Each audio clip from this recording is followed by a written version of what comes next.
Wayne Junior Pearce was rugby league's fitness guru. A non-drinker and non-smoker, his strict regime of exercise and healthy diet made him one of the game's great role models. Here's Filipina. Oh, and it's been picked up. The kick's been picked up by Wayne Pearce. And there's not a man anywhere near him. As he plants the ball now for another Australian try. Thanks everyone for supporting us. Pearce has got the bounce. Look for the ball. Pearce is there. What a great play. At the National Rugby League headquarters in Sydney, Australia, we definitely had a problem. Like many sporting codes across the world, we had contractual commitments to our sponsors and broadcasters which put tens of millions of dollars of revenue at risk in a professional sporting code that was absolutely reliant on that money. I got a call from Brent Williams, our Director of Sport, and he said, I think we've got a bit of a problem. Big news now breaking out of the NRL. We are suspending the season. We had to look at every single option to recommence the season. The question was, when can we start? Not if we can start.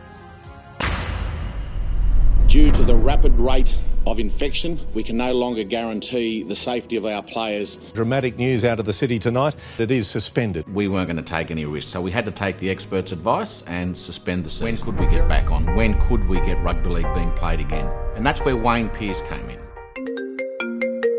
I had a telephone conversation with Peter V'landys. When you know Peter V'landys, you can't really say no to him. We're going to call it Project Apollo. Nobody believed they could get a man on the moon. We're going to get the competition up and running. 4 days after we stopped the competition, with the daily rate of infection increasing exponentially, I had a conversation with our chairman, Peter V'landys. He asked if I would take control of the project to get the game back up and running as soon as possible. I immediately said yes, and thus began one of the most intense, unstable, yet rewarding periods of my life.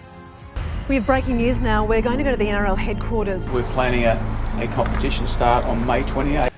As a sport, we were looking to lead Australia back from the oblivion of shutdown and get some sense of normality by restarting our National Rugby League competition.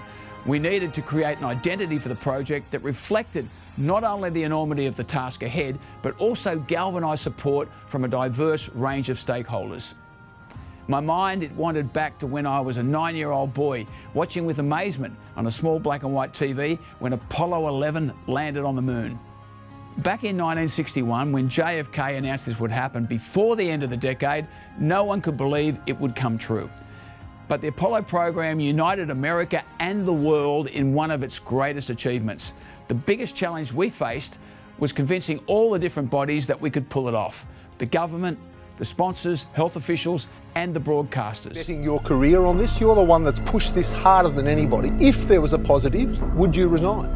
Peter V'landys, your behaviour reminded me of those selfish panic merchants who have stripped our supermarket shelves and highlighted the worst of Australia's response to this terrifying plague. You're dreaming. You are delusional. We basically had the media and officials telling us that we were out of our mind to try and attempt something like Project Apollo and get the NRL back up and running by May 28. The challenges and roadblocks that we faced were monumental, and to be honest, no one thought we could make it happen, but we did. We knew if we worked in unison as a team, we could get the competition up and running and have a successful 2020 season. So many elements to the restart that nobody saw. The fact that we were able to convince the state government and the federal government, I don't think people realise the number of people we had to talk to. And at times you thought, this is the one that's going to stop us. There was always one element that we weren't 100% sure we'd get over. But it's all teamwork, and when you've got a good team always comes out on top. Getting the right people on the team was the number one priority. We obviously needed people with infectious disease and biosecurity expertise, but we also needed people who had strong and influential relationships with a whole range of stakeholders. Overlaying this was a critical third ingredient, that every single member of the team had to be made of the right stuff. We were entering uncharted territory, and I wanted all team members to be bold and decisive, which was an absolute prerequisite in order to succeed. It took great sacrifice, and to put that into perspective, for 5 long months, players were required to isolate from their family, friends, and the general community. They got up every morning, temperature tested themselves, and then completed an online app to ensure they were symptom-free and it was safe for them to go to training. They must then go directly to training in their own car, no passengers. They would train and head directly back home. Massive sacrifices that they had to make. No socialising, no cafe visits, no walks in the park, no swims at the ocean. We had 850 staff and players living and breathing these protocols, and one single breach could mean the whole season would be over. In times of crisis, people are looking for leadership. They want to be inspired to believe in the best possible outcome. Peter V'landys as chairman and myself as project leader were committed to doing whatever it took to get to the May 28 deadline, and it certainly tested our resilience. We had to deal with everything from hysterical and inflammatory media reports, threats of player and referee strikes, our broadcast partner wanting to exit their contract on us, not to mention a rapidly shifting infection landscape that meant on some days our well-formulated plans had a lifespan of less than 24 hours. Notwithstanding all of this, the three critical factors were, number one, our ability to work together as a high-performing team under enormous pressure.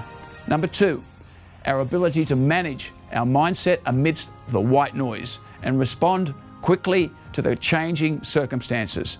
And number three, our ability to identify the key decision makers and then connect, communicate, and influence them to get the desired outcome. Rugby league lovers, get ready. The game is back. Rugby league gets the jump on every sporting code in the country. We're back. It's been 67 days. Welcome back, Rugby League.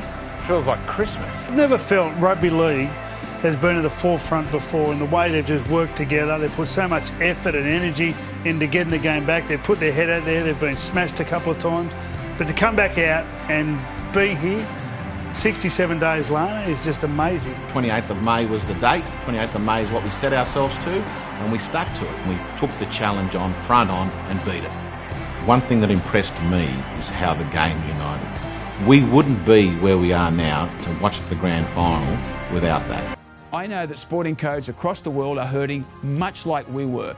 And if there's one thing I know for certain, that the challenges that the Australian NRL faced are very similar in nature to the challenges that the world sporting codes are currently having to face head on. As well as providing an inspirational story of overcoming impossible odds, I believe there are a number of key takeaways that professional sporting codes will be able to implement from the experience that we had with regards to getting our season, our sponsors, and our broadcaster back into the game. I can share in-depth, critical steps that we took to make this happen. I can also share the 12 crucial leadership lessons that enabled us to navigate through a highly complex set of roadblocks that saw us come out on top and win the day. My position as an NRL Commissioner gave me one of the greatest challenges of my life.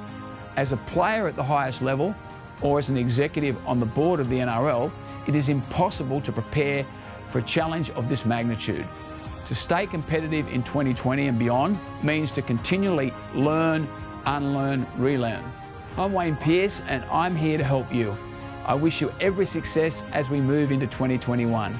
If I can assist you in the recovery process, I will be only too willing to give you my full support and share my experience with you via a virtual presentation.